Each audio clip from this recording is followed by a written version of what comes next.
this cheap looking R4 case into this original Nintendo cartridge that we have modified. As you can see, we have here the R4 chip inside, micro USB slot right here. Ipak lang natin to, just need to insert, and then it's a DS cartridge, or it's an R4 card that looks like a original DS cartridge. So let's see if it will work. Oh, it fits perfectly. Let's test it.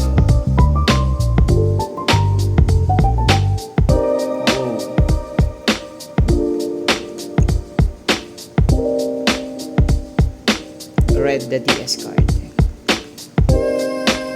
As you can see, all the games are present. Just wow, look at that.